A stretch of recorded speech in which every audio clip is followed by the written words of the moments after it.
I remember very vividly the moment I realized it was time for me to pause. By then, I had already been struggling for several months, pushing myself to survive each day while juggling with house, children, and work. I knew I wasn't doing well, but held on very tightly to the denial stage. I let go of several things in my life and used my leftover energy for parenting and work. In my head, I had no other option than maintaining those two, even though I went through hell every single day. I wasn't a great mom. I think I was only present in body most of the time and was merely counting the minutes till their bedtime. I got angry for nothing, and them asking for attention was only a burden to me. On top of that, the guilt and shame it caused only gave me more pressure. While going to work served as a good distraction at first, after a while that became harder too.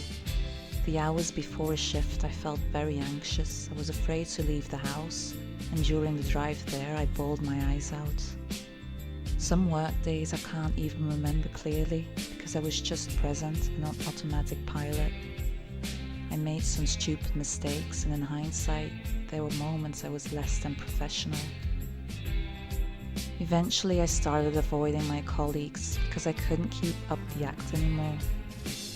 I knew it was all going south even more, but still didn't think there was another way. Until my last night at work, that is. I'd already had a few run-ins with some people I cared for, up to the point I asked one of my colleagues to step in before I left the room. I felt desperate. Whenever I was alone, I was crying and contemplating what I was doing there. I kept looking at the clock and praying no one would ask for me until I was done for the day. And then there it was. I was working on the 5th floor and sat on the balcony for a few minutes because I needed some air to breathe. I looked down and this thought popped up in my head. I really understand why people would jump off now.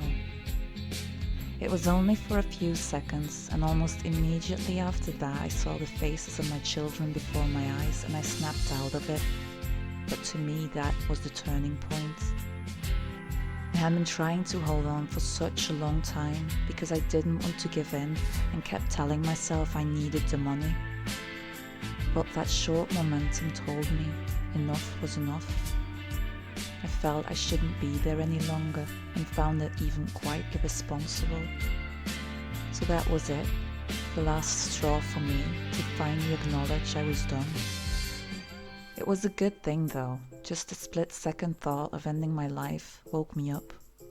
I didn't want to die, but felt so desperate and didn't want to continue living like that either. When you are in so deep, you start imagining things you wouldn't have given any thought before. One of the worst things when you get to that place and have such dark thoughts is that instead of showing some compassion for yourself, you become even harder. I didn't applaud myself for holding on and fighting for that long. No, I was angry because I had to admit I was too weak and had to give in. The guilt, the shame, it can be so overwhelming, and then I'm not even talking about the fear that no one would understand because you cannot explain it properly. The saying kicking a man while he's down applies the most on what we do to ourselves. But unfortunately it is a fact that us humans are in general very judgmental beings.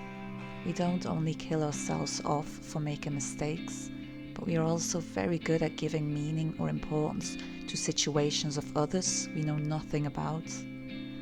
We think we have the right to do so and can even sometimes find pleasure in throwing stones.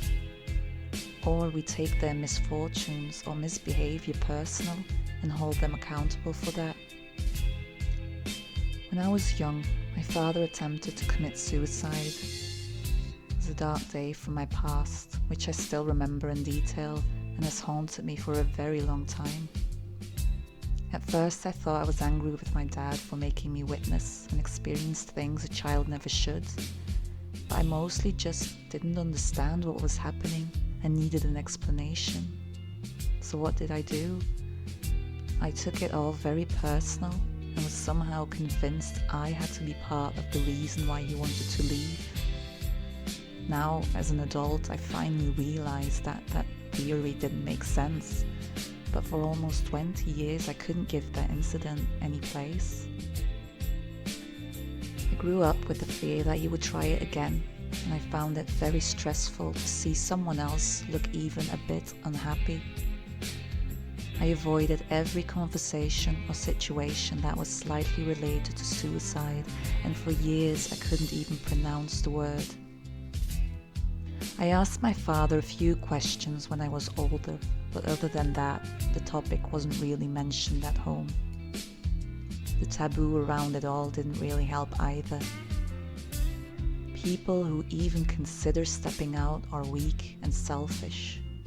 Statements like that made me cringe, and they actually still do to this day.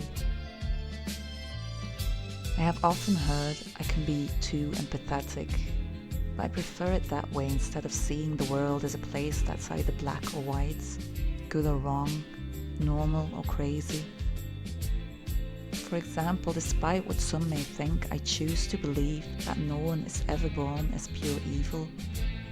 I know some people have done hideous crimes that just can't be excused, but by now we should know things aren't always as simple as they seem.